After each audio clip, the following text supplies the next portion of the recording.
S. 6. Over here in the upper left, winning in an upset in game number 1. He is. I am YongHwa. YongHwa.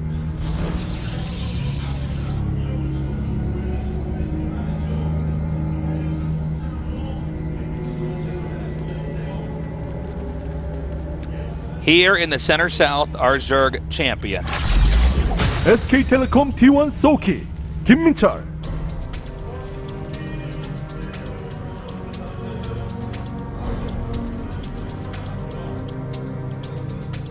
All right. Let's see what the plan is here. Scouting Soulkey very, very quickly. Nothing down there quite yet. No forge. Nope. Just getting a look over here at his opponent. Now, I gotta say, considering how well Soulkey played in that last game, and I'm talking specifically about how his plans went accordingly, and YongHwa was caught off guard, I'm pretty amazed at YongHwa for beating Soulkey.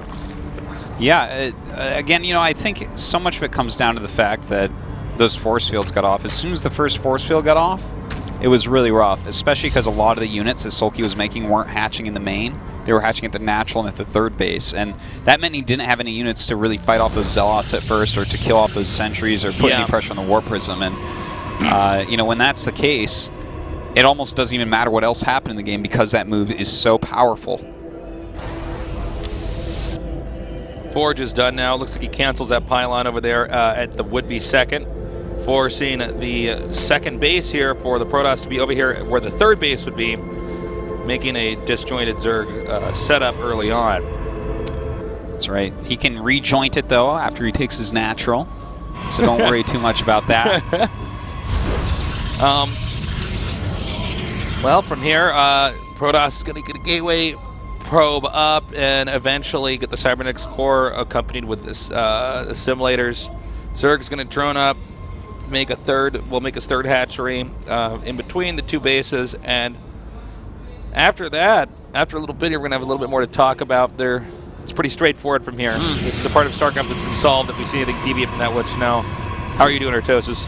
I'm doing fantastically, Tasis. How are you doing? I'm doing good, man. We've been playing a lot of Starbow against each other. Yeah, it's been fantastic. It's a really fun game. Definitely check us out. Usually when we're not casting, we're streaming Starbow. Yeah.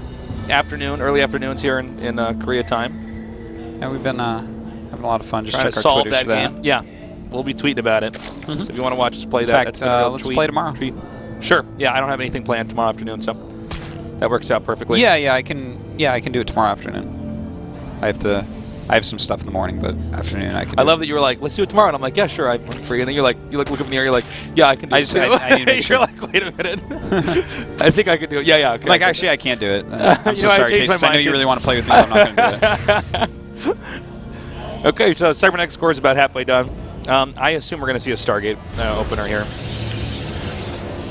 By the way, you know, I've mentioned this several times. I've been playing this game on the 3DS called Shin Megami Tensei 4. Have you beaten that yet? No, I'm 40 hours in, and I thought the game was going to end twice. And really? It just keeps on not ending, and it's so awesome. That reminds it's me so epic and deep and long, and I recommend this RPG wholeheartedly to anyone with a 3DS. Or even a 2DS, because I don't play in 3D.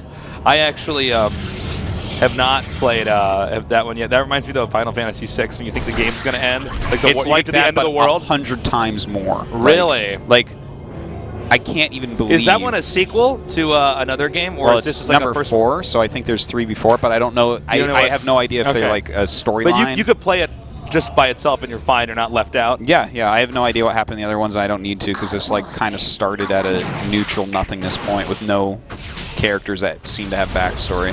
Oh, that's cool. So, anyways. I wonder if maybe it's like Final Fantasy, where you don't really have to play any of the Final Fantasies before it. I think it is, yeah. Unless it's Final Fantasy 13 and it's bad, you shouldn't play it anyways. Yeah. I think it's like that. It's like that, yeah. But really a ridiculously fantastic game. We got +1 here from the Zerg, and he's getting an Oracle. Okay, now is where we can really pick it up again. The layer, by the way, is started for the Zerg.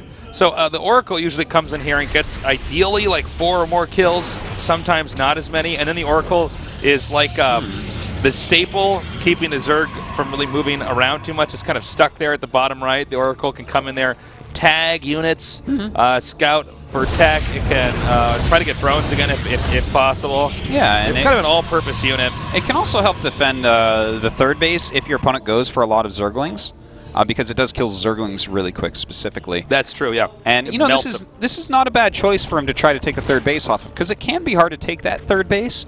But when you go into an Oracle, generally you follow it up with Colossus and Void Rays, or Void Rays and Zealots and Sentries for a Sky Toss composition. And here it looks like it's going to be probably Void Ray Colossus, which does a good job holding things. If you want to commit to trying to kill that and it doesn't work, you're in a lot of trouble.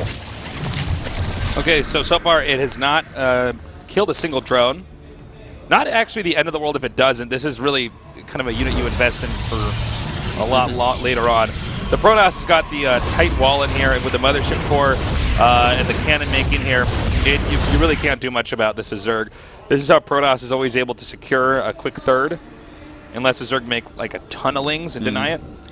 You know what's sorry, no, please go ahead. You know what's very interesting here is he's completely skipped Void Rays until quite late, because normally you just get a Void Ray right away afterwards. But he's doing a good job scouting here and getting around and seeing that, okay, there's like no Roach Warren. He doesn't actually need a Void Ray too early on here. And that's really nice, because it's kind of like fast-tracked his Colossus tech and allowed him to focus on some sentries and whatnot. This is, I feel like this is a pretty good position for YongHwa overall. Yeah, it doesn't look bad at all. I'm really wondering how Soulkey's going to handle the later part of the game, because once Soulkey gets his tech tree done, he's pretty unstoppable. But you know what? He did identify, Artosis, that there were not Void Rays. He didn't see any. And so the laying a Hydra, a timing attack here, actually is going to do a lot of damage. In fact, he might be able to wipe out the third base. I mean, the distance between the second and the third, and not even just the distance, the travel path is a bit awkward, right? So let's see. Oh, he's got to hold this. Oh, God, if he loses those sentries, that is the worst-case scenario. He loses the mothership core. That's pretty bad as well. Oh, God, everything going wrong here for YongHwa. That was all Soulkey needed right there. Yeah, he was way out of position for this. Way out of position. If you're actually standing either up this ramp or at your third, it's not going to look like that at all because you have other buildings. But when you're out in the open, and this is part of why taking the third is so hard on this map, if you're out in the open like that, an army like this is just going to kill everything off. Now coming over here from the side, you know, this actually just might be the point of no return. Yeah. This is actually... I think initially it was just barely enough damage. Now it's really starting to snowball. I mean, he's going to lose this for sure. I think we're going to go into game number 3 before we're even really done analyzing what's happening here, because you can't lose 4 sentries there. No, you can't. You literally can't. Oh my God! Wow. If that Zealot had been a little bit fatter, now he's going to lose the pylon here. Yeah. Probes are actually sent. They're going up to the wall up north. Wow. You know, that kind of sucks for YongHwa, but he was out of position there. I feel like if he was standing at his third, I feel like he may have been able to hold all this. Like, taken some damage, but with good force fields, he had to end up using a Time Warp there that I think he probably actually wanted to be a Nexus Cannon.